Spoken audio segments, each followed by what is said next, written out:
right. Welcome, everyone. Thank you so much for joining us on this noon hour for some what promises to be good conversation.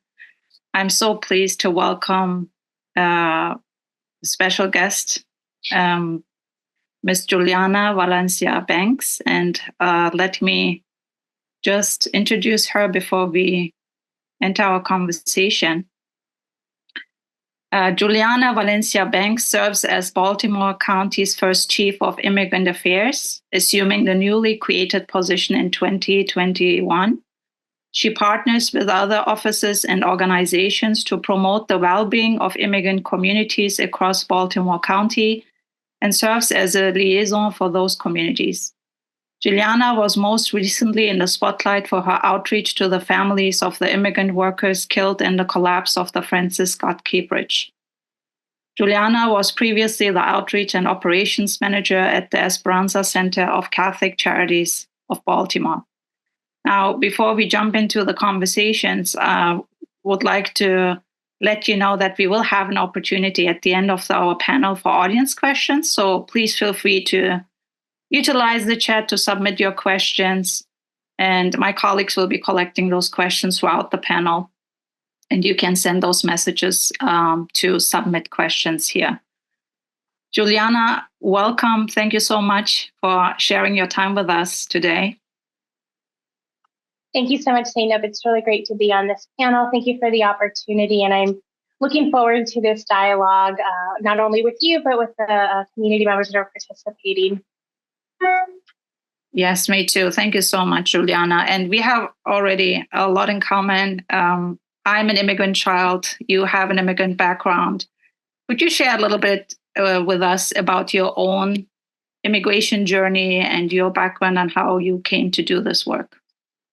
Sure, absolutely. So I was born in Peru. My family immigrated to the United States when I was 6 going on 7. And, in Peru, there was a lot of social uproar and a lot of civic disturbances. And so my family was unable to stay, and it was unsafe for our family to be in Peru. And so we sought asylum here in the United States. And by the grace of God and a really good immigration attorney, we were able to obtain asylum in this country. And we were able to very quickly get green cards and become lawful permanent residents. I had the privilege of naturalizing a few days before my 16th birthday. And so while I've spent the majority of my life in this country and my family has had a fairly privileged immigrant experience, not all families are able to afford immigration attorneys. Not all families are eligible for asylum. Refugees that come to this country have their own very difficult process to go through. I do this work because I see our families and the constituents that I serve. They, could have been my family.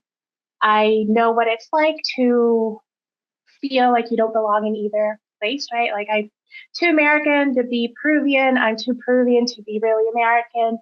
And so that third culture mentality drives a lot of my work, but also experiences of growing up, knowing what it's like when you don't speak English as your first language and you're trying to seek medical services, or when you're trying to navigate finding a job or applying to college. All of those experiences my own family went through, and it guides a lot of the work that I do.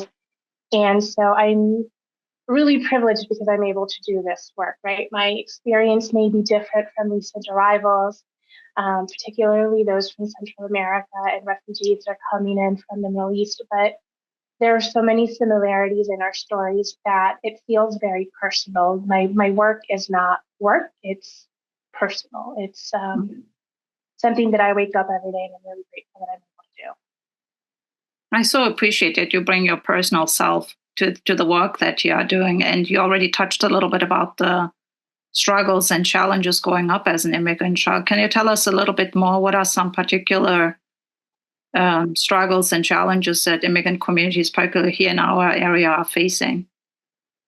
So, our most obvious challenge is language access, right? There are folks that speak multiple languages, and English isn't one of them. And so when you go to the hospital and you're trying to get medical services, sometimes folks are resistant or hesitant to use language line or to seek an interpreter, which by law they're supposed to do. Same thing with local government. When you're trying to obtain services from local government, whether it's through recreations and park because you want to rent out a pavilion or because you're trying to pay your taxes or your water bill, language barriers are challenging for folks to address. And unless local governments begin to implement policies and programs that better serve these communities, it can be really challenging as an English language learner, right?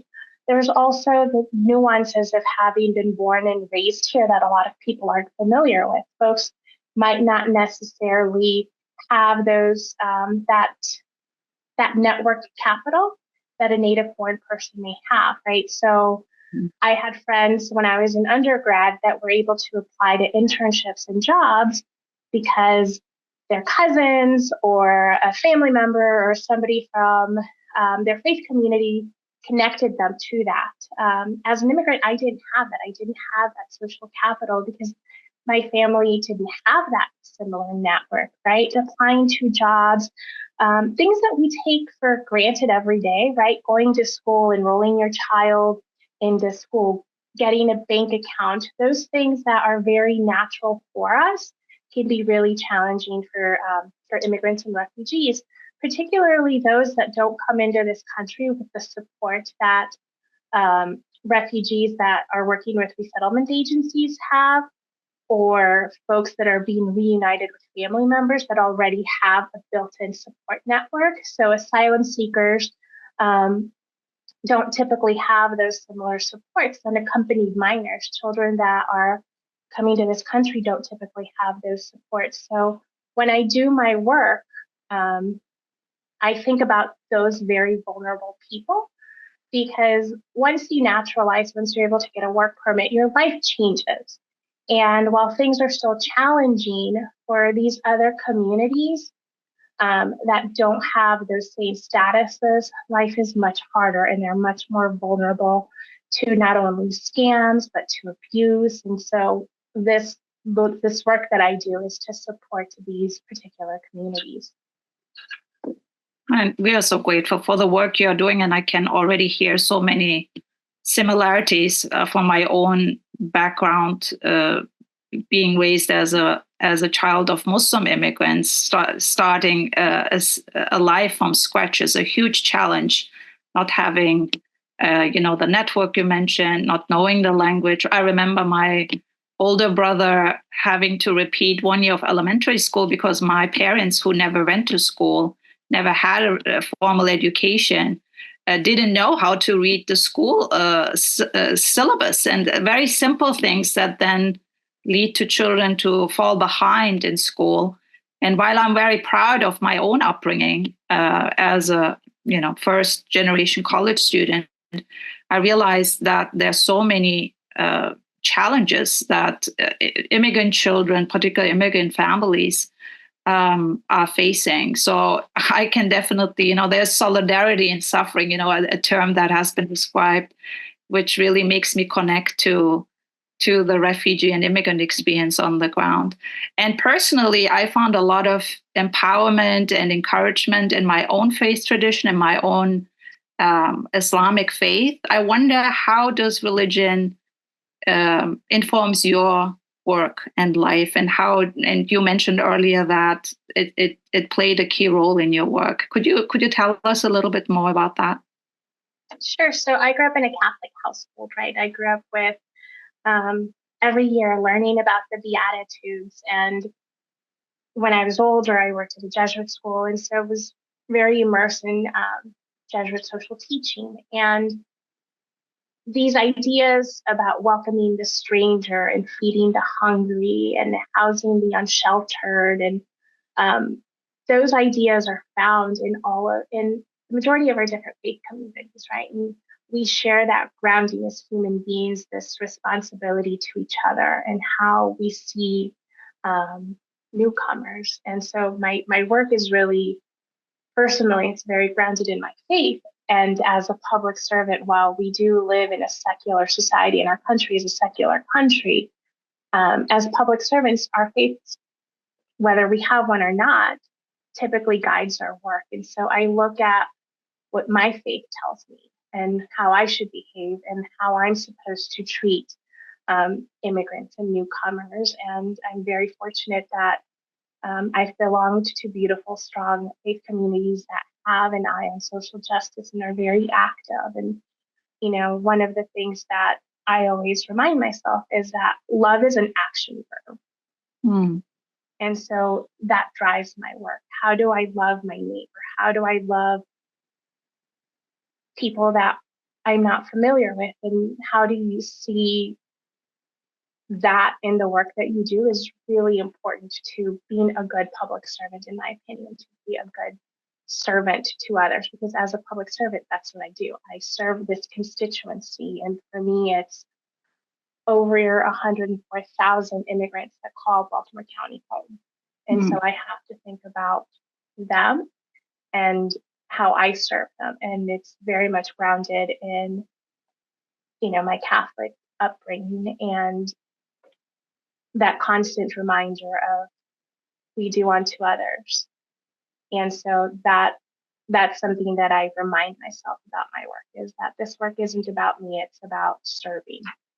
Mm-hmm. That's beautiful. Thank you for sharing. And I wonder how do you engage with people who use texts, elements in their religious tradition to otherize, to exclude, to say, for example, this is a Christian nation and we can't have foreign elements. I mean, we remember the Muslim ban, for example. So we have elements in our tradition that encourage us to welcome the stranger and welcome the refugee and be embracing and loving.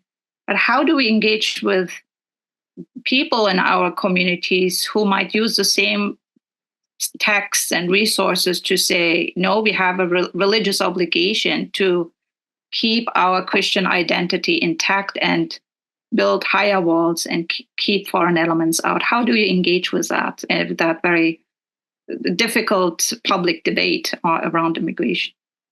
Yeah, it's really sad to see how religion is being weaponized to others, to other folks, and to separate, to build barriers. To physically, we are build. Not only have we tried building walls, but we are also building walls between communities and with each other as people. One of the things that I do in my work is do presentations out in the community to existing longtime county residents. And we talk about who our new neighbors are, right? We talk about our immigration system, because our immigration system is something that, unless you've been through the immigration process, either yourself or with a family member, you aren't aware of how complex it is.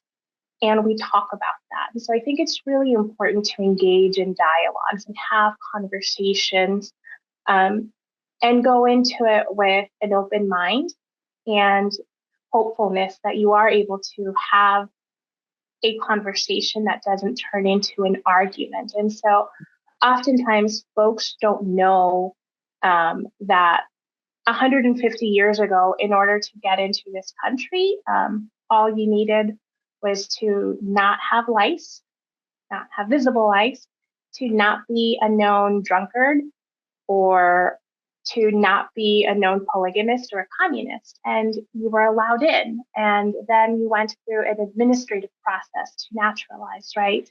The process that we have now is very different. And so educating community members about that is sometimes the tool that I rely on, right? Is being able to educate folks, also educate folks on the push-pull factors of immigration, why people are fleeing, but also talk about all of the different contributions and positive impacts that community members have in the Baltimore metro region. If it wasn't because of newcomers choosing Baltimore City, Baltimore County as homes, our populations would have declined. The dollar amounts that we are contributing into federal and local taxes, the innovative ideas that we bring, highlighting those is sometimes what I rely on, the tools that I rely on, because as we're watching our society weaponize faith to other folks, we have to combat that in a way that is respectful of people. Mm-hmm. And I don't want to get into a screaming match over federal immigration policy. So I will engage in a dialogue and hope that the conversation can change people's minds. And I've been really surprised. There have been places that I've been at where I haven't necessarily felt welcomed and felt a little bit afraid, but have been able to engage in dialogue with people. And often folks will say to me, "Well, I didn't know that.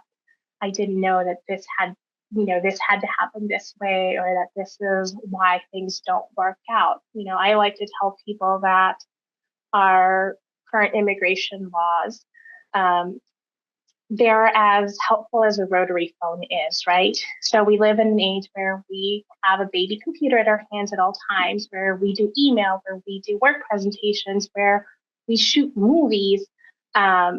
That is not our immigration system. Our immigration system is still literally one of those rotary phones that you're just trying to make a phone call on, and it stalls and it doesn't work. And what we need changes so that we are able to embrace people and treat them with the dignity that they are deserving of. Yeah, that's very helpful. Let's stay a little bit more with religion. How does religion show up in your work as you engage immigrant families? How is it expressed in your day-to-day work? So not only is it what a lot of immigrant families rely on, right?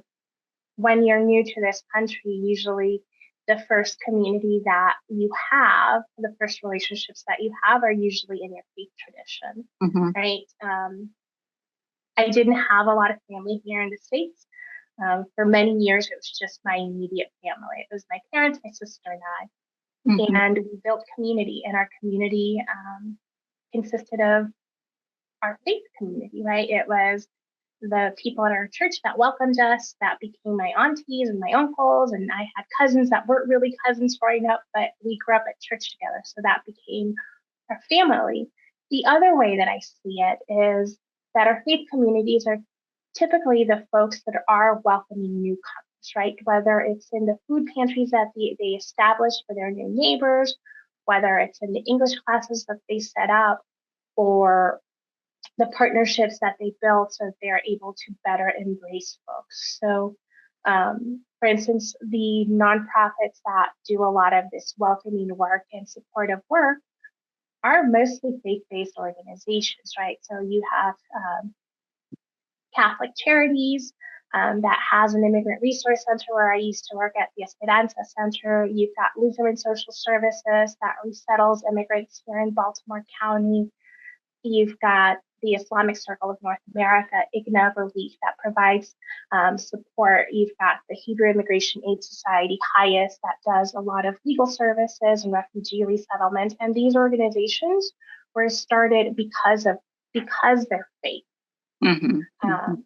demands that they welcome and that they provide supportive environments for these communities. And so these organizations are doing a lot of the heavy lifting in my work. And it's an honor to be able to collaborate with them and to get best practices and get data from them so that we are able to create a more welcoming environment here in the county. That's wonderful. And I'm so glad you're uplifting the important work of religious communities, faith communities, because oftentimes in the public discourse, religion seems to get a bad reputation. It's the loud and negative voices that we hear, or that seem to not be that kind of holding that embracing attitude. And I'm so encouraged to hear all the work, the important work, especially all the charitable work that religious communities are doing for immigrant communities and refugee communities.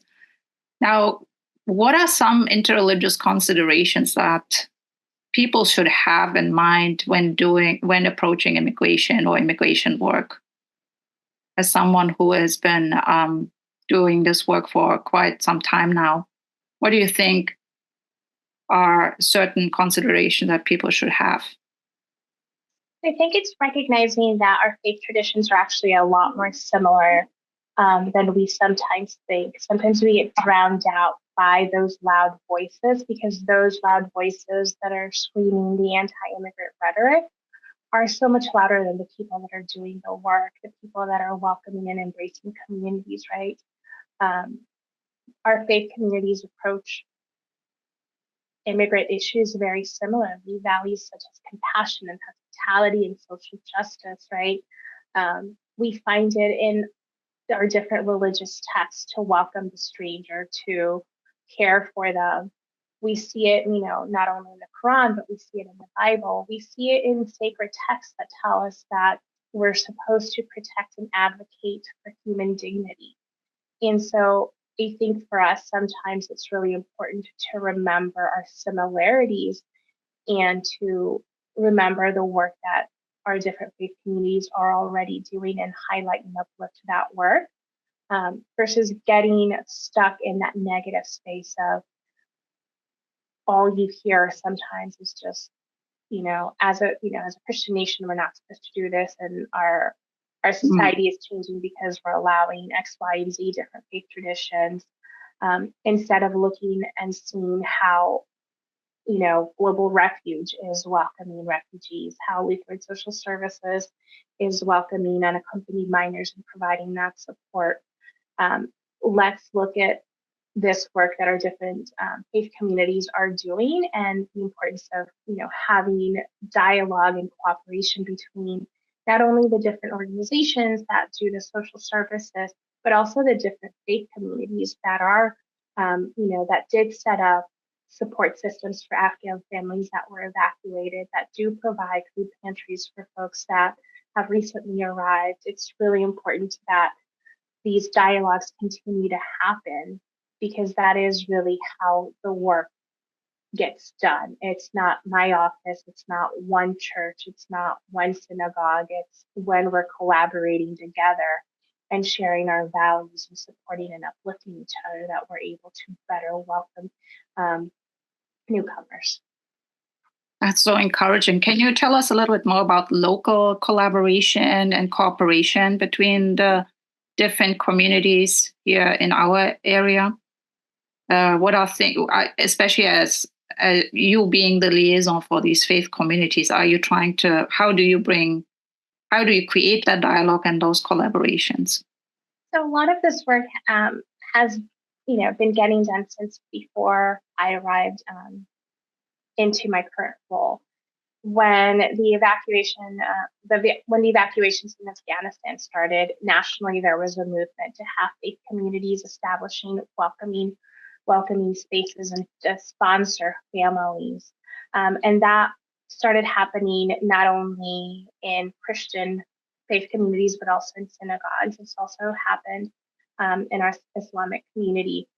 And being able to work as a liaison and connect to different communities, because this community over here in North Baltimore County doesn't know that this community in Southwest Baltimore County also has a similar program, and being able to connect the different community members that are organizing these efforts have allowed the communities to not only form partnerships and work together, but also share resources to make the case for why we do the work that we're doing, right? So it's serving as a bridge to be able to connect them. In Baltimore County, for instance, we have an interfaith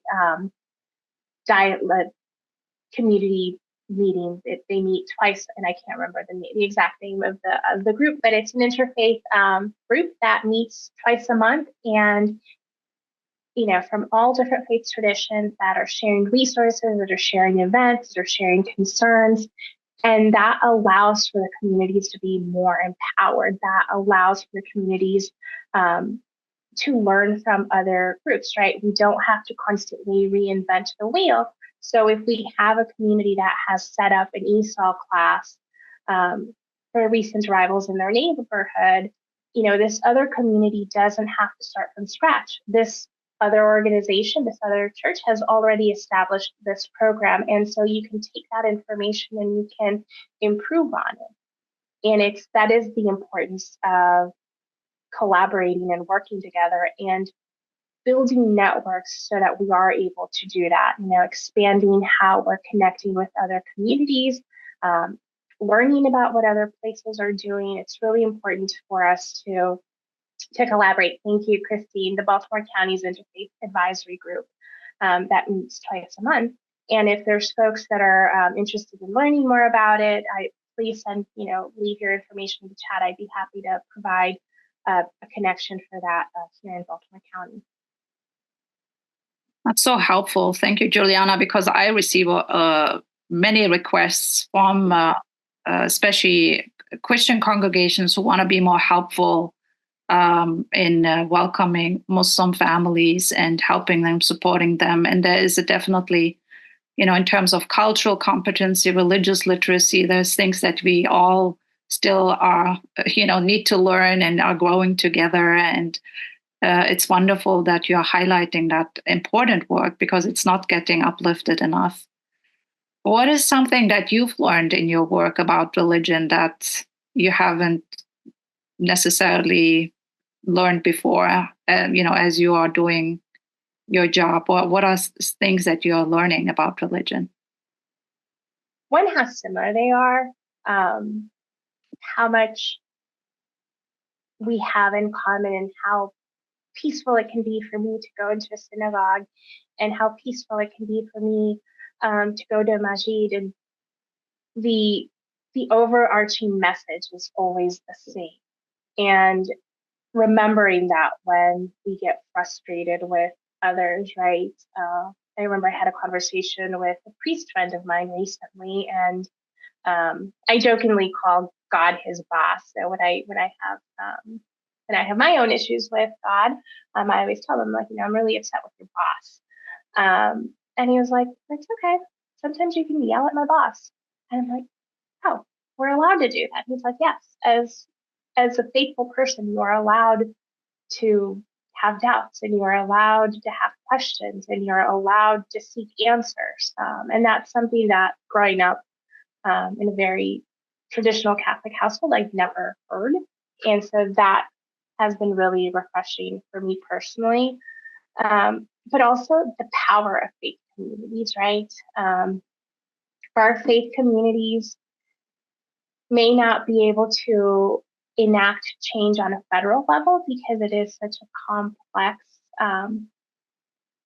issue, but we can make changes locally. Our faith communities can advocate on a local level. Our faith communities can start programs on a local level. And so it's this power that I see that I'm always really excited when it's being used for good, and watching different faith communities learn how to use that power and how to engage their community members is really rewarding for me. That's such a hopeful message, because so much about the immigration debate can seem so overwhelming because it's happening on a national level, a macro issue that can feel like, oh, I really can't make any difference. But you've already touched upon, but how can we as individuals combat anti-immigrant rhetoric? Because oftentimes what I see in this dehumanizing discourse on immigrants is they are perceived as burden, and there's a more of a utilitarian approach. Are they benefiting us, or are they a burden to us as a society? And seeing immigrants and the newcomer as threats, how do we as individuals combat that kind of anti-immigrant rhetoric? So I think it's really important to become civically engaged, right? To be aware of who your elected officials are, from not just, your county council or your mayor and your county executive or your delegates, but who sits on your school boards, who sits on your human relations commission, and become civically engaged, right? An email or a phone call that takes 3 minutes can have lasting impact. Our elected officials should hear not just from the anti-immigrant rhetoric, but they should also hear from our faith communities that welcome strangers, that see why it's our duty to support people that are fleeing civil unrest, that are, that are also now we are seeing climate change and how it's impacting different parts of the world. And those folks are now fleeing, right? We are seeing climate refugees. We are seeing people from unstable countries seek refuge here. And so it's important that our elected officials at a national and a local level hear from folks that are welcoming of these communities. And at a local level really is where we see some of that impact, right? Immigration policy happens at a federal level, and it takes months and years for it to take effect. But at a local level, if the nonprofit that you work at or the business that you work at doesn't have a policy of how they work with newcomers, or if they don't have, a way to donate and make a financial contribution to organizations, ask about that, right? We can always use more hands that are doing the labor. I know our immigrant and refugee serving nonprofits have opportunities for volunteer work. We always welcome input on different commissions. We always welcome the ability for folks to connect one-on-one with local government so that we can hear what our community wants, right? In our last budget town hall cycle, so the county executive holds budget town halls before presenting our budget to the Baltimore County Council, we had community members come out and advocate for funding for language access. What does that do? That allows my office to work with our departments so that they're able to work with a professional company that's going to translate documents that are needed to get access to county services. And it also allows for our different departments to use language lines so that they're able to communicate with constituents that are English language learners. But if it wasn't because we had community members that showed up at our budget town halls and asked for that, I may not have gotten as much money allocated to that, right? We have community members that advocate for attainable housing. Refugees, when they come to this country and they're resettled here, they don't have the long credit histories. They don't have high-paying jobs that make it affordable for them to buy or rent places here in the county. And so we had community members show up and advocate for attainable housing for refugee communities. And while that impact may not seem so big, when you have a family of 6 that's trying to find housing in the county where it can be really expensive, knowing that there are programs that are now being created so next year this isn't a barrier is really important. Knowing that this, as of this fiscal year, we are implementing language access programs within all of our different Baltimore County departments, that's the impact at a local level. That is the things that folks can do, right? So if you're not able to volunteer at one of the nonprofits on a regular basis, but you can write letters, you can make a phone call, you can send an email, we read those. That really does matter on a local level, right? Maintaining that civic engagement is really crucial, and also taking care of yourself and recognizing that all of this rhetoric that we hear can be really damaging to our spirit, right? And so recognizing that sometimes you do have to take a step back from all of the voices and take care of yourself, because you're not always going to be able to do the work if you're not taking care of yourself first. How do you do that practically in your own life? I mean, especially being overwhelmed sometimes with all the, negative discourse. What are some practical things that you do in terms of self-care, keeping that positivity? I have 2 really lovely cats and a really wonderful husband that provide a lot of love and affection. But I also get a lot of that support from community members, right? I have a really beautiful community that checks in on me and says, hey, do you want to grab dinner? Do you want to go on a hike? Do you want to go, So it's not easy. Like I'd be lying if I said it was easy, and I'm not great at doing it. I tell people to do it, but I'm not great at doing it myself.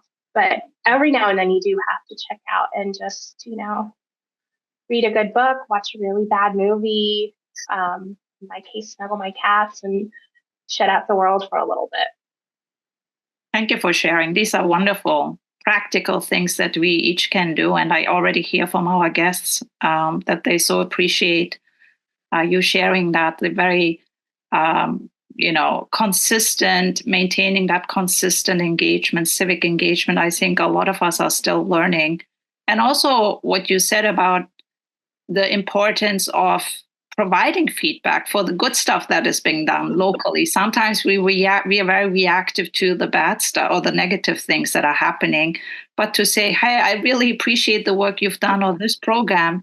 That is wonderful. Keep doing this, because this is really important. I know that I thrive on that kind of positive feedback, and that those surveys and responses do matter, because then you realize people are paying attention. That's important to them, and it keeps you also going. We all need that motivation and that encouragement, and not just react to the negative and the destructive discourse. So I want to turn to some of the audience questions. Especially, there was one question that I think, especially in light of the current tragic events, with the collapse of the Key Bridge and the families that have been affected.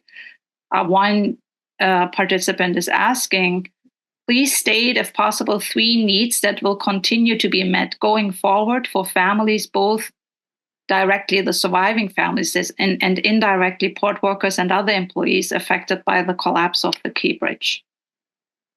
So thank you for that. So for the families of the heroes that died on the bridge, financial needs. They lost the primary breadwinner in all of the cases of these families, right? They were the primary breadwinner. Some of the widows worked, some of them didn't. And so if folks are interested in contributing and supporting those families, specifically the Baltimore City Mayor's Office of Immigrant Affairs established a fund called the Baltimore Civic Fund to help these families. And I collaborate with the director of the Mayor's Office of Immigrant Affairs, Catalina Rodriguez Lima, very regularly. And I actually serve on the committee that is distributing the funds to the families directly. And so those families, their specific need is financial. For many of them, being able to make that mortgage payment or that car payment is impossible when you've lost your primary breadwinner, and life insurance in the event that somebody had it takes a while to pay out. And not all of these families had life insurance, and any kind of litigation will take years. And so their immediate need is financial. Mm-hmm. For our port workers that were impacted, and for communities and businesses in and around the Key Bridge, right? So it's not just the port workers that were out of work and now, thankfully, as the port has reopened, have been able to go back to work. It's also those businesses, those small mom and pop sandwich shops around the bridge that are now seeing a decline in customers and clientele. And so there's also a fund to help local businesses that were impacted through the Baltimore Community Foundation that are working more with the community at large versus the impacted families. Thank you, Giuliana. I mean, this is so helpful, and I'm sure, like you said, the financial needs are huge in the aftermath of, tragedy and trauma. There's another question that I think is interesting that relates to the work in your office, of course. And so how do you deal with anti-immigrant sentiment in the community? Are you seeing an increase in bias crimes against immigrants? And how does your office address it? So we are, unfortunately, because of some news articles that came out a couple of weeks ago, we are starting to see some anti-immigrant emails come forth regarding the release of an undocumented immigrant that had been convicted of child molestation. I always say this to folks, immigrants are not a monolith, right? Like we are not all the same. Policies don't support all of us in the same ways. We are not all perfect. And so in every group, there are folks that do things that they're not supposed to do. But overwhelmingly, what reports and what data shows us is that when immigrants move into neighborhoods, when there is an uptick of immigration into a neighborhood, that crime falls. Mm-hmm. And so these isolated incidents have to be treated as isolated incidents. And so what I do is I try to provide education for community members so that they are aware of the low crime rates that immigrants commit, but also the benefits that they bring into our community, right?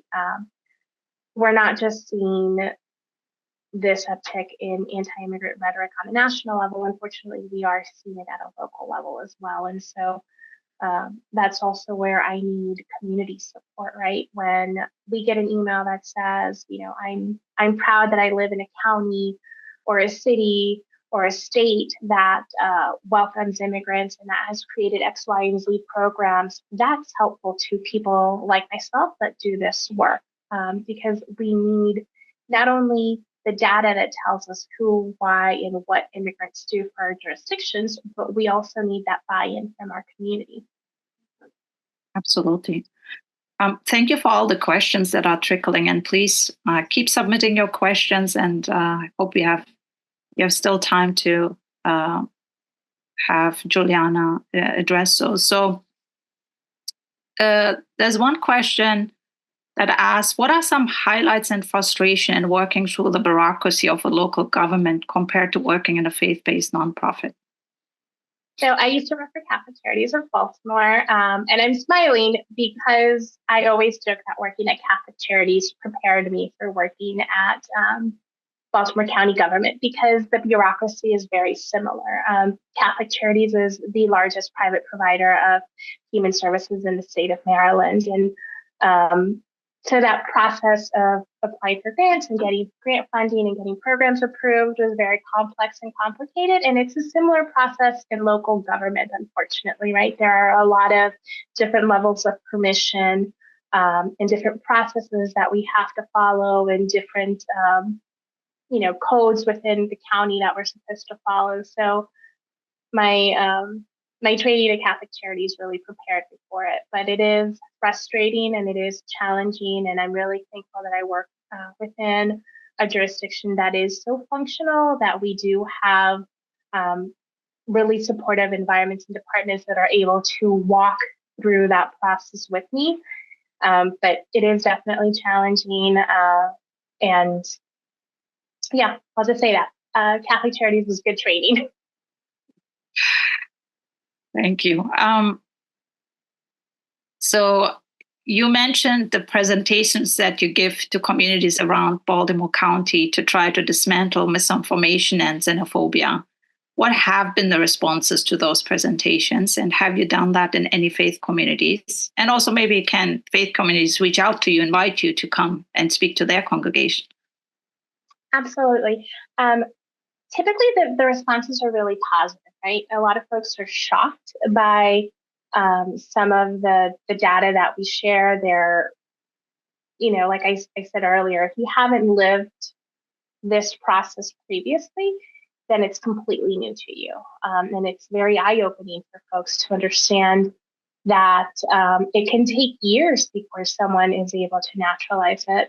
There isn't I want to become literally some people don't know that there isn't a website called I want to become a US citizen.gov, right? That there is regulations for who can become a US citizen, why someone can become a US citizen. So for a lot of folks, it's eye-opening and they're really thankful for the information. I am thrilled to go to faith communities and community centers, any organization that would like to have us come out and present. I'd be happy to do that. My contact information will be available and I'd be happy to connect with folks. I'm really lucky that under this administration, I came in and I was a team of one. And then I was able to hire a fellow, and that fellow became permanent staff. And then I was able to hire another fellow. and we're going to be able to keep her. So next year, there will be 3 folks doing immigrant services in Baltimore County. And, I'm happy to send out my team members to go do presentations, but I'm also happy to go out. It's one of the things that I really do love about this job is being able to connect with different people and talk about the work and why I do it. That's excellent. So there is already this expansion of your work going on. So are there, for in terms of the future, do you see possible to be in office in like expanding that work, what you're doing? Yes. So currently, my role as Chief of Immigrant Affairs is housed in the Office of Community Engagement. So I don't have a proper office to stay, right? My hope, my goal, what I'm working towards is helping establish an Office of Immigrant Affairs in Baltimore County so that we are able to have this work continue regardless of who is in the county seat. For example, in Baltimore City,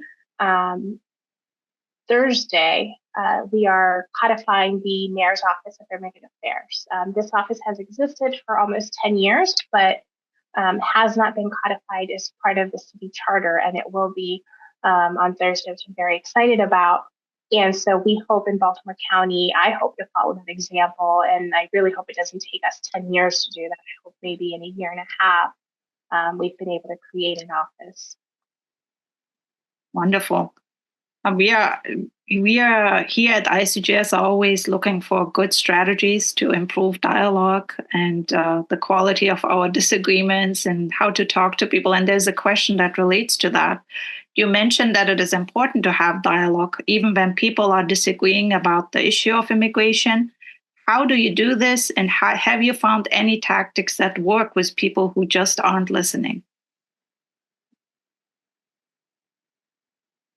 I'm a data-driven person. And so for me, what works is data. And that's my preferred tool is using data to tell the stories about who immigrants are, but also connecting them to folks and telling stories and letting people see the human aspect of it, because sometimes in that data, we do forget about who our newcomers are, right?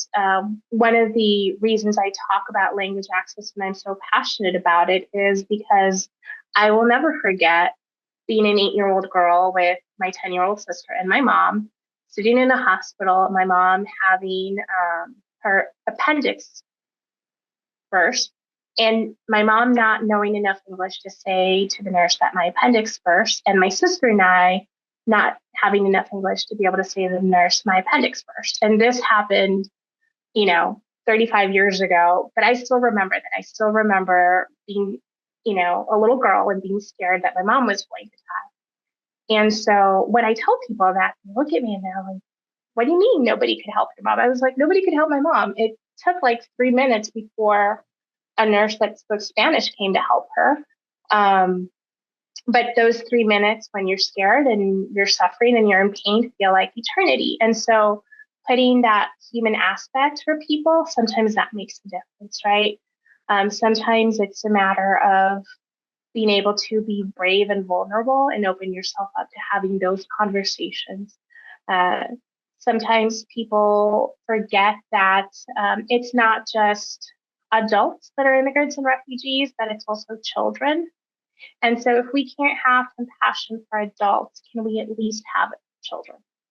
Because they are not responsible for the decisions that we as adults are making. And getting put on a plane or getting put on a train or being told to walk is not a decision that as a child you make. I connect so deeply with all your personal stories. Thank you for your courage to share, because I remember, for my own upbringing, my mom gave birth to me in Germany, not knowing, in our first home, not knowing how to say help in German. So she was alone, and delivery, childbirth in itself is a huge, scary territory. But then you do it in a foreign land, not knowing the language.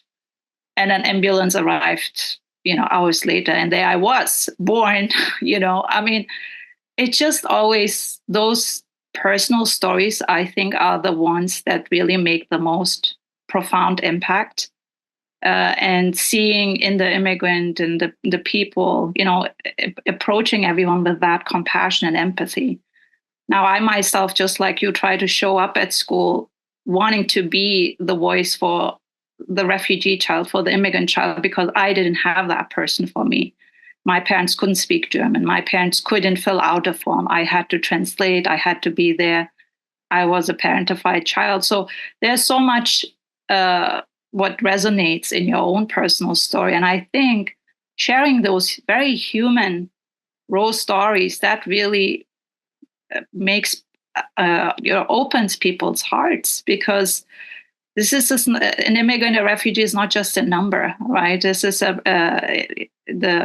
human being endowed with the fundamental dignity that God has given to every person, and to uplift and honor that, and not to dehumanize, and really bring back the humanity in all of this. And I'm just so grateful for all the work that you're doing. And I want to stay with hope. You mentioned hope so many times, because hope is so central when we face tragedy and when we are stuck in the negative climate, but it's something that keeps us going. And I've been thinking about hope a lot. And I come to view that as spiritual discipline, that you have to do it like every day.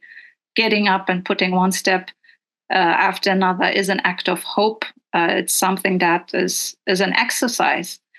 And you've already shared hopeful stories. You embody hope. I mean, all what you're doing is just you embody hope for me. And I'm already looking at you. I'm so hopeful for the future. But what are some immigrant stories that had a meaningful impact on you, which kept your hope, which strengthened your hope, which makes you look into the future with hope? So I look at kids because sometimes adults, we can be challenging, but I look at young people. When I worked at Catholic Charities, I worked on a case for a family that had been victims of crime. And I worked with this family, and then one of the children in this family, as a high school student, started volunteering at Esperanza with me. And she would come in during the summers, and she would do file cleanups or little tasks that I would assign her. And then she went to college.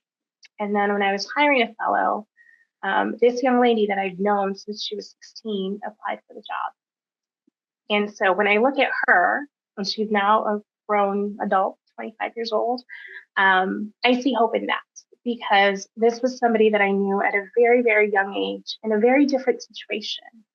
And now she's my immigrant affairs outreach coordinator, right? I look at her classmates that I've also known who are first-gen immigrants or immigrants themselves, and are doing transformational work at nonprofits and at local governments and at our school systems. And that gives me hope. It's the young people. It's also, our older folks, folks in our senior communities that are like setting up food boxes at senior centers, or it's, the people in my faith community that the day the bridge collapsed texted me and said, I don't know if you're there, but I imagine you're there.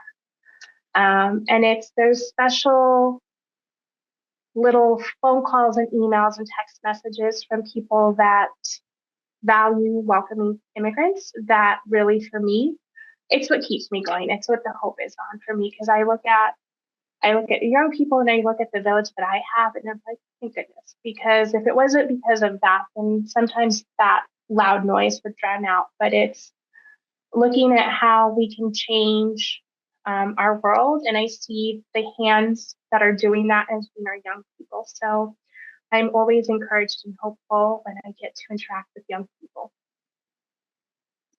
That's so beautiful, and it makes me cry. Tears of happiness.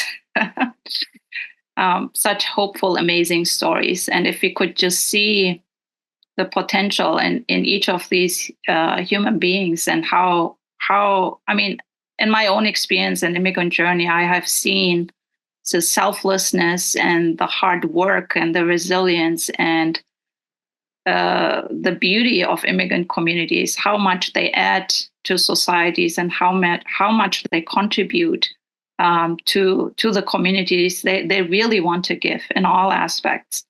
And if we just give everybody a chance to show their true potential, that's it. And you also shared a story earlier when we talked about how, especially after the tragedy with the Queen Birch, how faith communities show up for each other. And I wonder if you could share that also in light of how we keep hope up.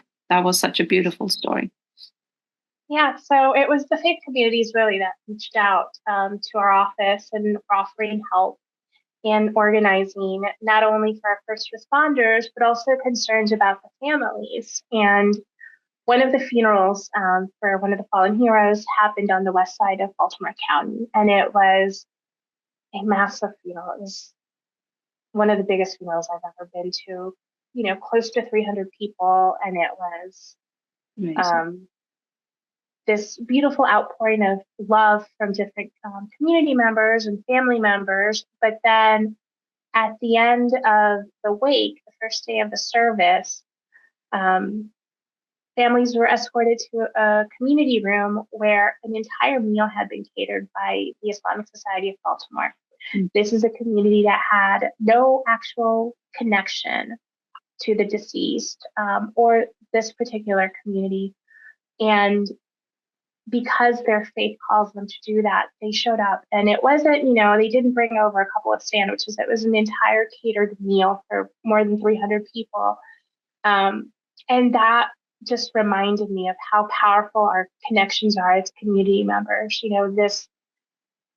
This tragedy happened and it brought out some of the most beautiful aspects of community. The next day at the funeral, which was a Christian funeral, the pastor, talked to me and said, we've established this fund for this family and we've raised this much money for this family. And it's those little acts of goodness and kindness.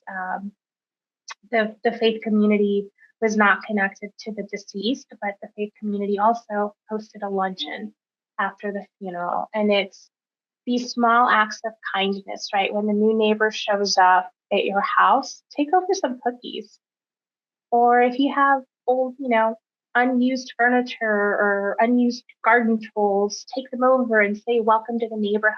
It doesn't have to be big and it doesn't have to be a huge financial contribution or burden. It can just be the simple act of baking cookies and going to your next door neighbor and saying, I'm glad that you're here and I'm here to help you if you need anything. This is so beautiful. Thank you for sharing these acts of radical kindness and these micro gestures that each of us can do every day in our lives, in our own neighborhoods, makes such a huge difference. Embracing one another, welcoming one another, building those bridges, connecting with a new person in our neighborhoods is huge. So thank you for sharing these very real, very realistic, tangible examples, practices that we each can do consistently, regularly in our lives. I want to thank you for this wonderful conversation, Giuliana. I want to thank you for the incredible work you're doing in serving our communities. I'm sure, like me, many of our guests are just in awe of you and your work. And I pray and I hope that God grants you success and much more beautiful things to accomplish. And I can't wait to continue our collaboration and further work. And we are here to support you in any way we can. So I'm mindful of our time. We've reached the end of our program. I want to thank everyone for being here and for listening and learning together and hopefully growing together. I know I'm a work in progress in all of this. I've learned a great deal from Giuliana today. And I also want to say that this is our last public program of the year. It's our public programs resume in September. After this program, you'll receive a survey. My colleagues will send out an email. So feel free to add your thoughts on our programs this year. Your feedback is so important to us, and we would love to hear from you. I also want to remind you that ICJS is non-sectarian and independent. We are unaffiliated with any academic or religious organization. We are supported by people like you. So while we strive to make all of our programming available at no cost, we ask for your support in making our work possible. And we will be in touch with ways to engage with Giuliana and her colleagues at the Baltimore County Office of Immigrant Affairs. And I wish her the very best. And thank you so much for your time today, Thank you so much. This has been an honor and a pleasure, and I really appreciate everything that ICJS does. The work is very impactful, and I'm grateful for this opportunity. And thank you for everyone that has tuned in.